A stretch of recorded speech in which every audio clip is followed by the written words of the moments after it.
You're now tuned in to The Investor Show, where we teach simple wealth creation for the common investors with investment advisor, award-winning author, international speaker, and founder of Royal Financial Investment Group, Prince Dykes. How do athletes, professional million-dollar athletes, go broke with a financial advisor? It's a great question, and it's one that I am trying to diagnose and uncover the true issues. I see it as a few different problems.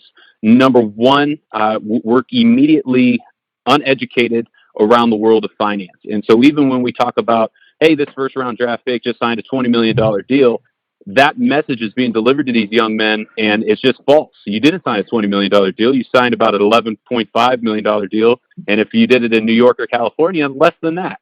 And so you immediately don't have a comprehension of how much you actually have, and you start to spend on the gross number and not the net number.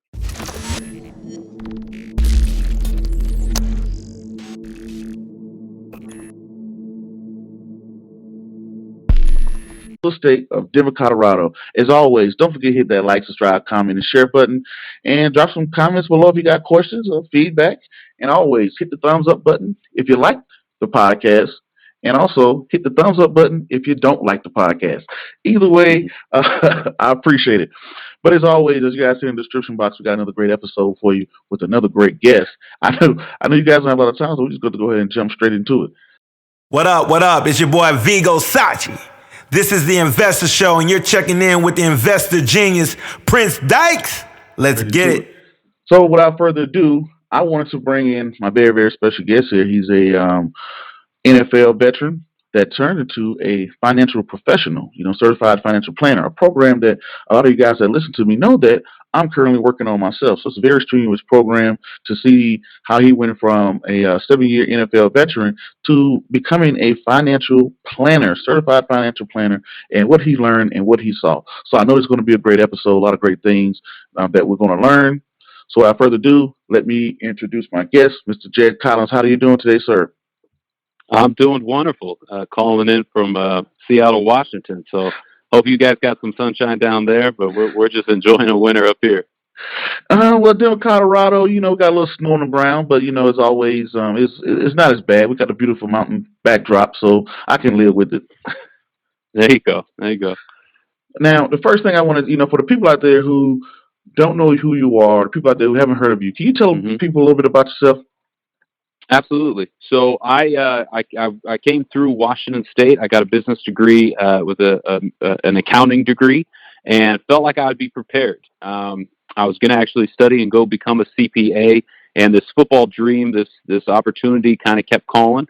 I'm an undrafted guy. I got cut a dozen times and truly tried to figure out how to go from just surviving in the NFL to finding success in it. And I was fortunate enough to do that. I got to play on some unbelievable teams down in New Orleans with the Saints.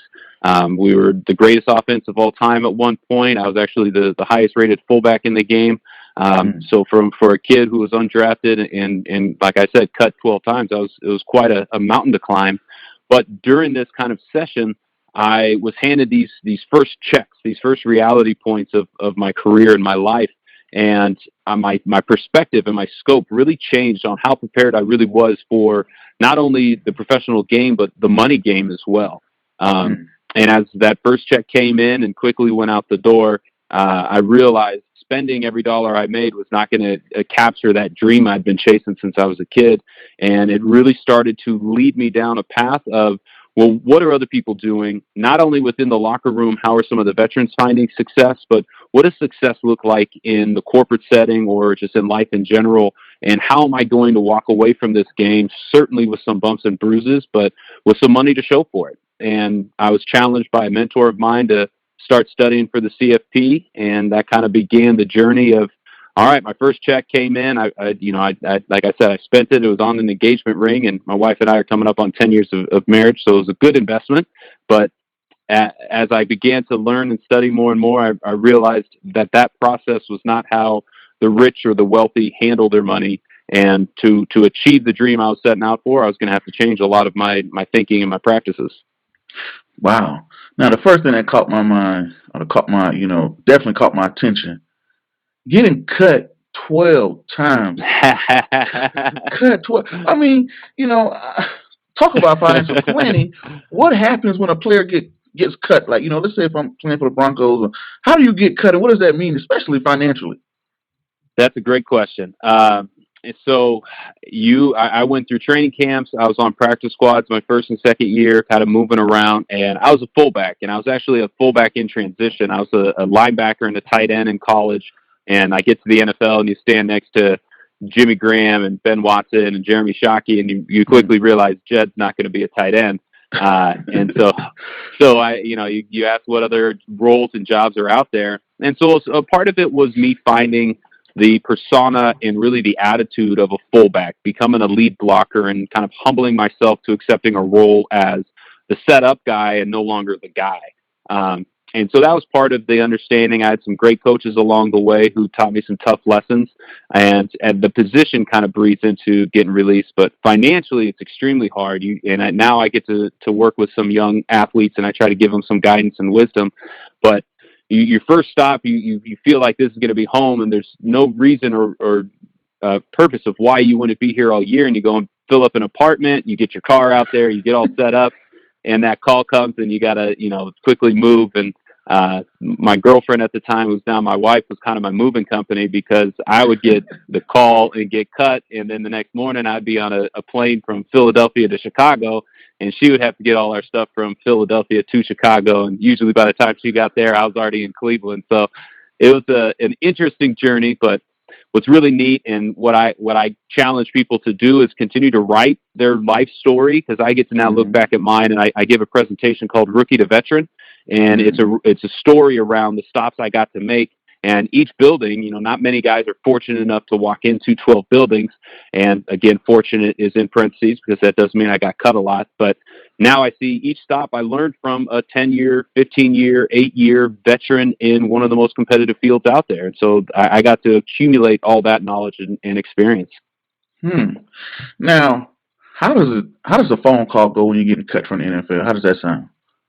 It depends on the organization. Some handle it very professionally. You get a call from, a scout that says, you need to come in. You're going to have a meeting with your position coach. You're going to have a meeting with the head coach. There are a few who say you're going to sit down with the general manager. Some you get a call from somebody you've never met. You go through the training room. You sign a waiver that says you're healthy, and they have literally a garbage bag full of all your stuff from your locker. So it's a difficult process. So you don't even get a chance to clean out your locker. They clean out your locker for you? I've been in places where no, it's already been done for me. And I have been in places where you get handed a garbage bag and you get to go clean it out yourself. So my joke was I got a lot of free cups of coffee, and I have a lot of sweatshirts from different teams, which nowadays I get to work out in different gear, and people come by and are like, Why do you have Dallas Cowboys shorts or a Chicago Bears shirt on? I'm like, I was with them for about 3 weeks, so I got some gear. I got some. Okay. Now, financially, what is that? You wake up one day, like you said, you move to a city, you are, setting up everything. You got an apartment. You're going to practice every day. In 3 weeks, God forbid that you bought a house or something like that. I mean, it could work in your favor, and then all of a sudden, just wake up and no more income. Exactly. And football is kind of like sales. It's a performance business. You don't perform, you don't get a check. And each week you are out of the league during season, is big checks are being missed, because there's only 17 weeks. And that's a big lesson for a lot of rookies to really comprehend, is come January, unless you're in the playoffs, you stop getting paid. So when I would get cut and I'd miss a week or two, those were my meals that were being missed. And, you quickly say you missed 2 weeks out of 17, that's significant. And so what I really started to understand was not to lay down roots. I started doing more extended stays. I definitely started renting cars, or even trying to bum rides from guys on the team. And I did everything from sleeping on air mattresses and established players' fifth bedrooms, to just trying to survive and save as much as I could, after I had already made the mistakes early on of buying a bed and buying a couch and getting my car and doing all those things. So it is kind of a catch-22. I definitely don't recommend any young players to buy homes unless they're possibly a first rounder or something like that. But it's just such uncertainty, and really you need to make as much of your decision process be able to move and kind of adapt just as much as you're trying to learn the business of football. Your personal life has to be able to move and spin just as easily. Okay, even with all the moving around over your 7-year career, how much money do you think you probably earn, if you don't mind me asking? Not at all. So throughout my career, I'd say 7 years, I was in the $3 to $4 million range. When all is said and done, maybe a little, maybe 2.5 to 3.5. I have actually never really tried to. I could add it up, I guess. But what's neat is with playoffs and player performance and things like that, you get to kind of up your salary to each. I have a client who's going to be playing in the game tomorrow, and they get to double their salary if you make it down to the Super Bowl. Because the playoff checks kind of stack up with you, and so. I really got to capitalize as I started to establish myself. We talk about living light. I showed up in New Orleans with about 2 pairs of clothes and a small suitcase, and I stayed there for 4 years. So you never really know how to prepare for it. But I look at it like that. My goal was to leave the NFL with a home that I was proud of and a retirement that had really propelled me farther than most 20-year-olds get to establish. And I got to achieve both of those. Now, am I kicking my heels up and never having to work again? No, but that was never really my dream or really a possibility of mine. My dream was to set my life up to where I get to go do something I want to do and not something I have to do. And that's the situation I sit in today. Wow. So now with doing that, going at making it $3 million, did you ever experience financial difficulties once you were retired? Yeah. Yes, I did. Because the day you retire from football, you not only lose your identity, but you also lose and begin to break the golden rule of personal finance, which is don't spend more than you make. And if you're retiring from the game that was paying you, you immediately, regardless of who you are, you're spending more than you have coming in. And so it is this really interesting transition period of having a portfolio where your investments give you peace of mind to be able to withstand that transition time, but also to start looking at, all right, now I have to go start generating an income. And my first goal was I want to establish a career where my income is at least meeting my outflow. And that was my biggest hurdle. And it's taken me a few years. I've been in the career 3 or 4 years now, and I'm just getting to that point of, okay, I'm now on the other tipping side where I get to start saving again. Unfortunately, a lot of players don't have an immediate kind of yardstick or goal set in stone that they're chasing.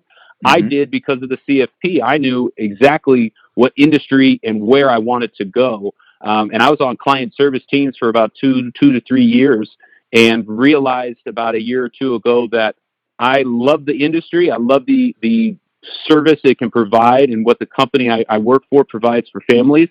But I really feel this calling to go out and empower and really educate people around this language so that they can take advantage of it as well.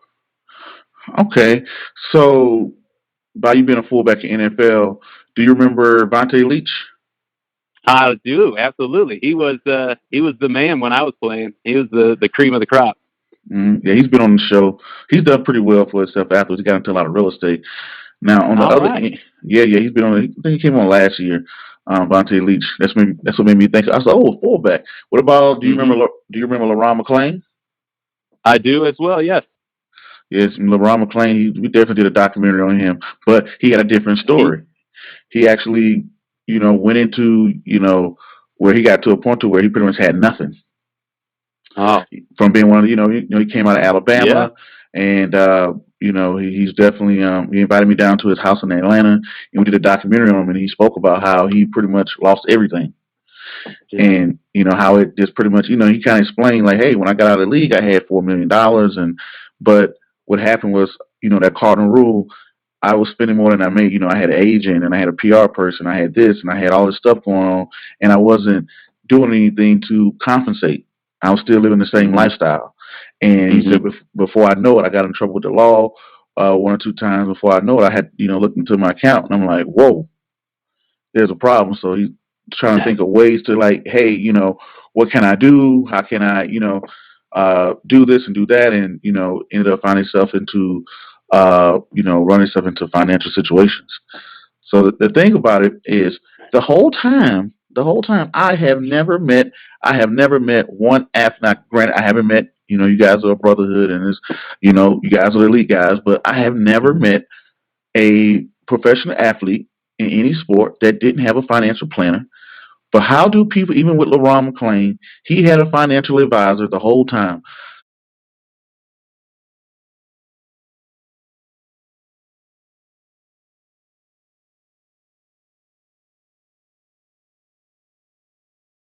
One, work immediately uneducated around the world of finance. And so even when we talk about, hey, this first round draft pick just signed a $20 million deal, that message is being delivered to these young men, and it's just false. You didn't sign a $20 million deal. You signed about an $11.5 million deal. And if you did it in New York or California, less than that.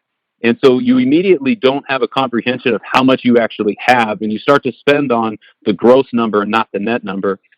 Within the industry, there is a large variety, as well, of service offerings. And one of the reasons I'm passionate about what I do is I'm a fiduciary. And every time I sit with a young athlete, that is the first word that's the first lesson I want them to understand. Beyond compound interest, beyond saving, beyond 401k, any of that, the first word is, if you're going to work with somebody, it's got to be a fiduciary. Because what that does is it eliminates that question of, am I being sold a product, or am I buying into what this product's going to do for me? And it's a subtle change. And one of the analogies I like to say is, you go ask a barber if you need a haircut, they're always going to say yes. And so in the financial world, as you go ask somebody selling a product if you need it, their answer is yes. And sadly, the people who are the most successful work for these big brokerage houses, and they get into the locker room based on the brand of the company that they work for. And they have the suit on, they put the tie on, they're able to talk slick and really sell guys on this idea of, this is how the wealthy really handle their money. This is how the rich go and create more money. And because the athlete is uneducated, inexperienced, and really not trying to spend too much time in this realm, they're just prey to be attacked and really penalized. And so what I would see is, if we could really service young athletes, we would make it a restriction to where they can't invest in their first 3 or even 4 years of playing. Why? Because their best investment is making the team next year. There's no offering out there that is going to make you more money than being on the squad the next season. And being able to get a few years in, see or look around, having made a mistake or two, you don't have the time to make those kinds of mistakes that the average 24-year-old does. And financial planners, financial advisors, money managers, whatever title they go by, their job is to not ultimately make sure you achieve your dream. Their job is to make sure they achieve their dream. And so you really need to have somebody protecting you from this outside world. And that's where a fiduciary comes in and really plays that part.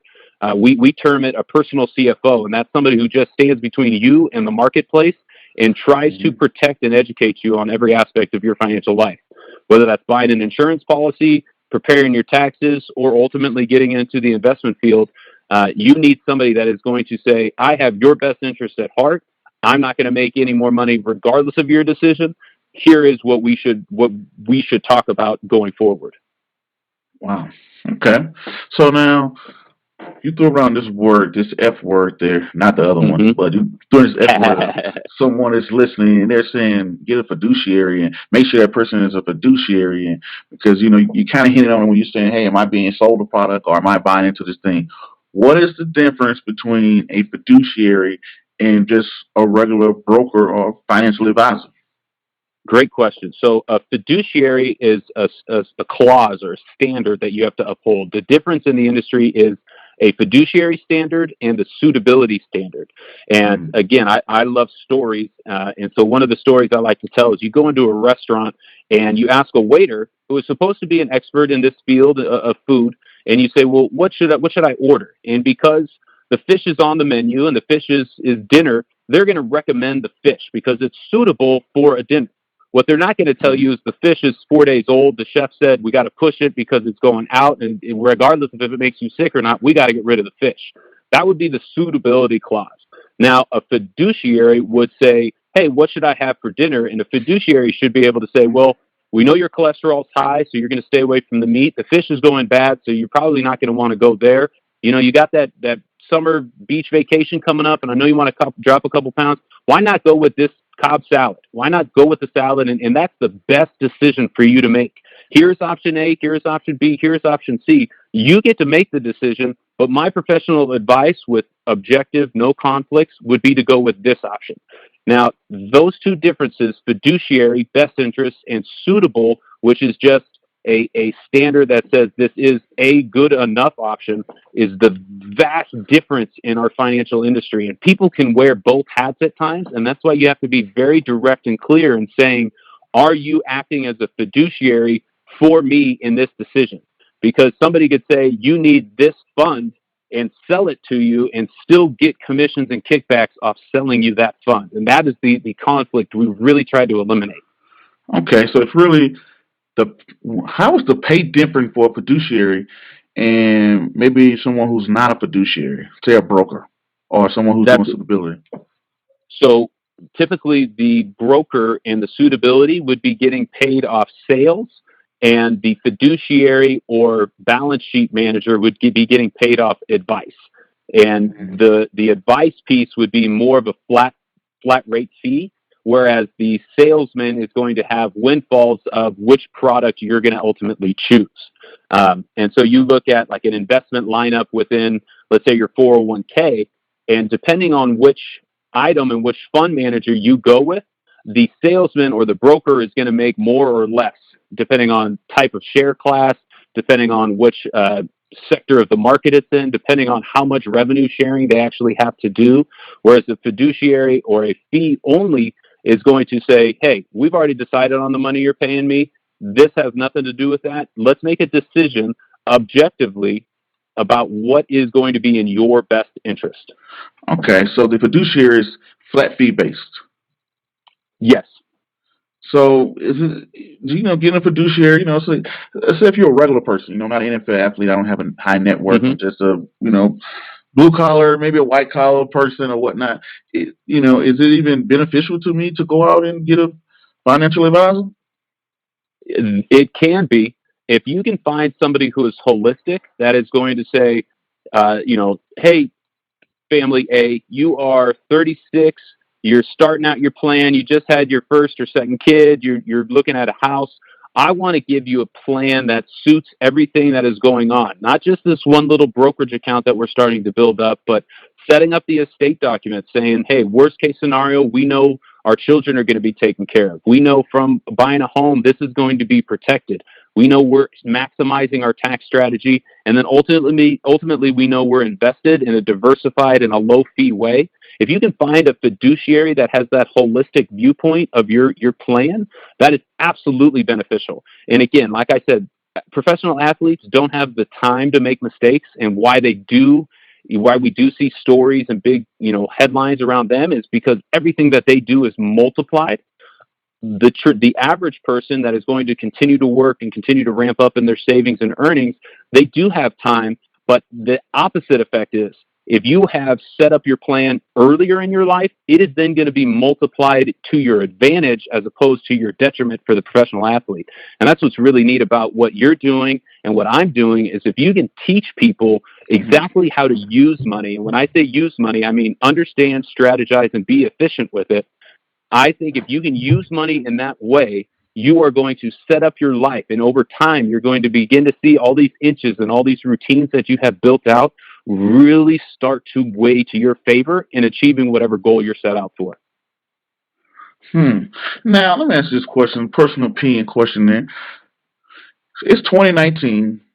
We live in the richest country in the world, and we're having conversations about let's educate people on financial literacy and this and that. Why is this even a topic? Shouldn't this, regardless if you become a football player, basketball player, a plumber, serving the armed forces, school teacher, or whatnot, we know you're going to be faced with this. Why is it we're still having this quote unquote push and negotiating if this is something that should be required? That is my biggest hurdle right now is people ask me, Why isn't this already being done? Why hasn't somebody else done this? And my honest answer is, I don't know. That's why you're doing it. That's why I'm doing it. Mm-hmm. We are a financially illiterate country. You're absolutely right. We're one of the richest countries in the world, and yet 60-70% of Americans live paycheck to paycheck and have no confidence in where their financial plan is going. I see it as twofold. Number one, I blame the financial industry because the confusion, keeping the foreign language and the taboo-ness of money continues to raise fees and create a lot of predators in the financial industry. As the less you as the general population understand, the more money I can make. I think that's probably problem number one.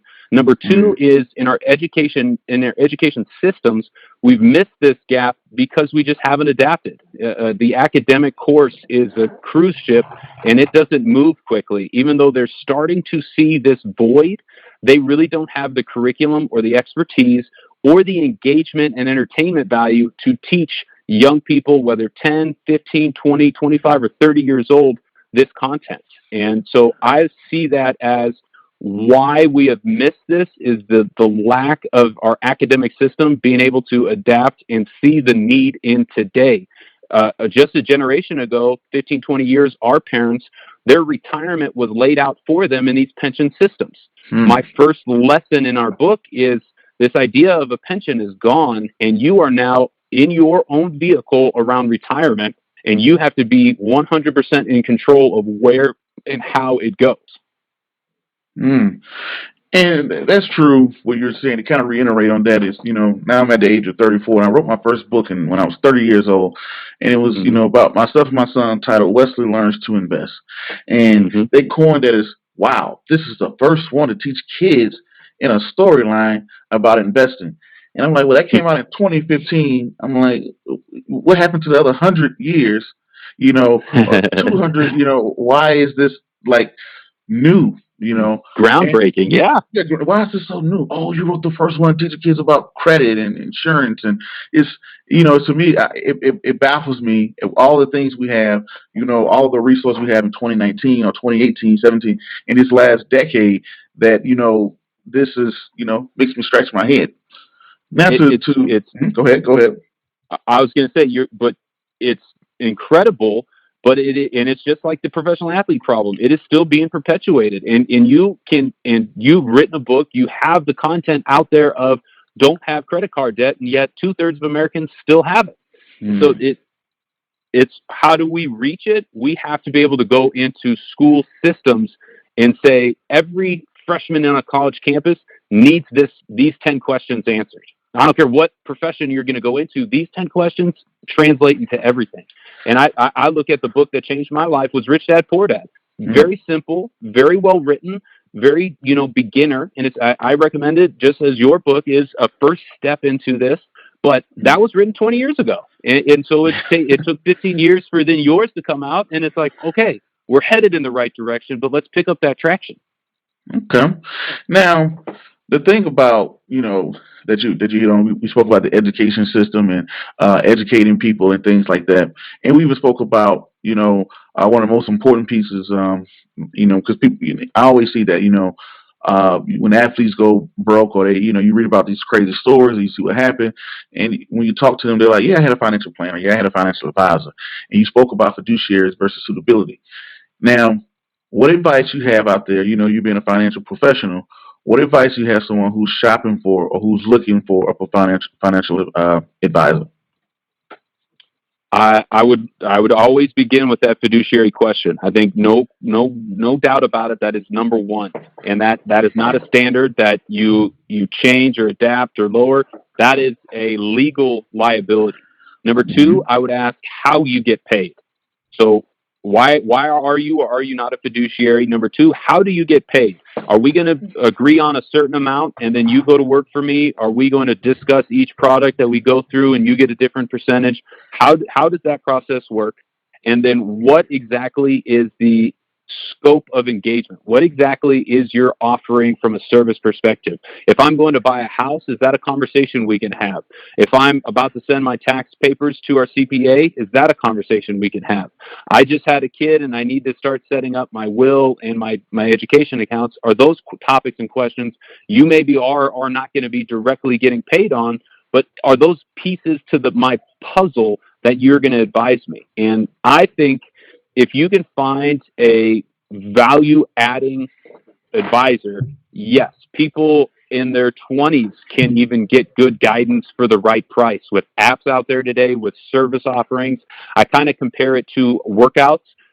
If you need a personal trainer, somebody to walk you through, that is a service offering that people pay for. Now, if you just need the workout class, somebody to give you direction, but you can go and do it on your own, well, that is a different service offering, and it's at a much cheaper price. So there are these offerings out there that you need to be able to find where you can get fiduciary advice around your holistic plan and really understand where people get paid from. I think if you get that plan in place, it gives you such peace of mind to know what you're working for and whatever you value as your most. I really love this analogy around your most over now. The number one skill set I've encountered in locker rooms, in corporate rooms, and my home life is successful people have an ability to value what they want most over what they want right now. And if you are able to put a plan in place directed at that most, you'll know the efficiencies and the systems and the processes and habits you have in place are all benefiting going towards that goal. And that really is what ties the entire plan together. Awesome. Okay. Well, now let's shift gears here a little bit again. Definitely thank you for giving out the advice on how to find a financial advisor, the difference between a fiduciary and suitability and a traditional broker. And I think most of that ties into people don't even know, I'm going to go see a financial advisor. I don't even know what a fiduciary is. I don't even know that exists. Mm-hmm. What does that mean? If you didn't pick up Tony Robbins' book, 7 Ways to Master Money, you probably wouldn't have, thought about it, right? Or, I think that's probably one of the first books that I had read that had brought that concept up. And it was another little book. It was an awesome book. It was written by a company that I interned for. It's probably on my bookshelf somewhere. But I'm proud of my bookshelf because, growing up, I never read books at all. But yeah, definitely. Now, the thing about it now, shifting gears, you were sitting back watching the NFL. Who do you think is going to win the Super Bowl? Well, full disclosure, I don't get to sit back and watch football as much. I got a 4-year-old and a 2-year-old, both little girls, so I don't get to enjoy the game all the time. But I've been asked this, and, obviously I was rooting for the Saints. Despite that one play, I think the Saints lost the game, so I humbly say, the Rams, kudos to you. Drew Brees is twice the man he is a football player and 10 times the leader, so I always root for that guy. But I don't bet against greatness. And when you go into a game and you understand what's standing on that other sideline is that it factor, that idea of in that moment they are able to achieve and acquire whatever that is that the average Joe or myself don't have. I never bet against that. And that man and that coach have been proven to do that time and time again. I see nothing that the Los Angeles Rams are going to be able to do to kind of disrupt that. And so I think it's going to be a good game, one that's talent versus greatness, and greatness is going to win. It's kind of like a boxer and a puncher going into a fight. Okay. That's a pretty good. What's who you got in the game? Who I have in the game, first of all, me being originally from Georgia, of course, I'm happy for what happened to the Saints. Being grown up as a Falcons fan, you didn't want them to. Yeah, they can't win in Atlanta. Yeah, exactly. To the brand new dome, you never hear the end of it. Oh, they went. So I'm glad they did. I mean. I'm just happy that it went out the way it went out. Like, it got taken from you versus you lose. That's so. Cool. That's cool. But and actually, Marcus Colson has been on the show too. Mm-hmm. He's great. Oh, yep. Quiet Storm. Yeah, quiet, very quiet guy, humble guy. And when we spoke, I told him the exact same thing. But this happened before this. This was like It was about last year when Marcus Colston came on. Mm-hmm. So, and I told him too, being originally from Georgia, growing up as a Falcons fan, you can't look at the Saints and feel sorry. Like, oh my God, you act like, because when the Falcons lost 28-3 in the Super Bowl, you never heard the end of it. So now you go, it's two reasons. I'm right in line with you with I think the Patriots are going to pull it out. And the other reason why I want the Patriots to pull it out, because if the Rams win, we're never going to hear the end of it from the Saints of how they got robbed by the Rams and the Rams won the Super Bowl. It's going to be this whole taboo thing into next season and all of the good stuff like that. So, I hope the Patriots just shut all this out. So, that's what I'm. But slowly I am, I'm becoming a Broncos fan. I got a chance. See? All right, good. Hometown. Becoming a Broncos fan.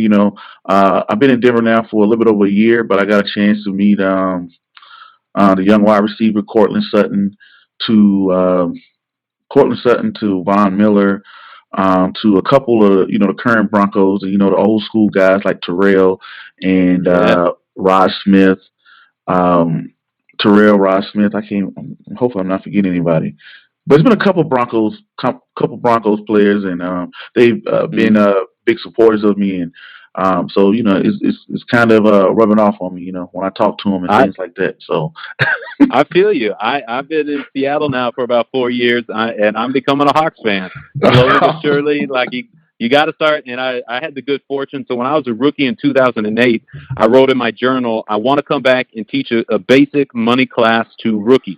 And 10 years later, that dream came to fruition. Mo Kelly, who works for the Seahawks, brought me in to teach, to educate the rookie class up here in Seattle. And so we had about 15 to 20 young guys. And I came in and I wanted to deliver the ABCs of what I think a rookie in the NFL should have. And that's an understanding around compound interest. That's an umbrella policy, and that's a system on how to handle their cash, and really empowering them around that. And you're right. The more and more you meet the kind of current, you start to shift your kind of old where your true values lie. And so in a few years, you'll be a Bronco and I'll be a Hawk, and we'll start battling again. Oh yeah, that's true. That's true. So. But is there anything that you want to leave off to the listeners that are tuning in, that's listening to the whole episode and want to know more about Jed Collins? How can they follow you, and what do you want to leave them off with?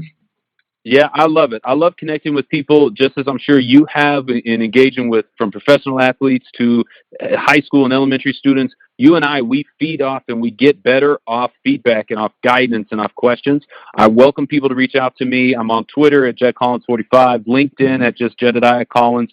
My book is going to be called Teach Me Money, and that's going to come out here in the next few months. And then I'm going to start kind of a series around that subject and issue.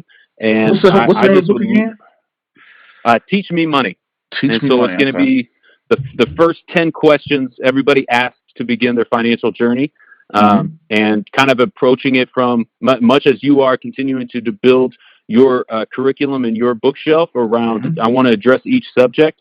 I think that's one of the biggest failures today in our personal financial books is we need to branch out. We need to cover things like insurance that I know you got coming up. We need to cover things like debt and taxes. You and Chad had a nice conversation, I see. But we need to address all these things. What are the different type of investment vehicles out there? How do I understand my taxes better? What is cybersecurity? Why is that important to my financial future? All these kinds of concepts and questions. How do the wealthy handle their money? All those kinds of things that I think if we can give it more of this full circle holistic view and be able to educate on all these topics, that's what I want to be able to go and do and truly empower and make people capable of owning their futures. Wow. Okay. Well, ladies and gentlemen, you got to hear Mr. Jed Collins, 7-year NFL veteran turned financial professional. Thank you guys for tuning in. Until the next video, podcast, cartoon, book, or whatever else crazy you see me do crazy around the globe. Peace, be safe. I'm out, and thank you.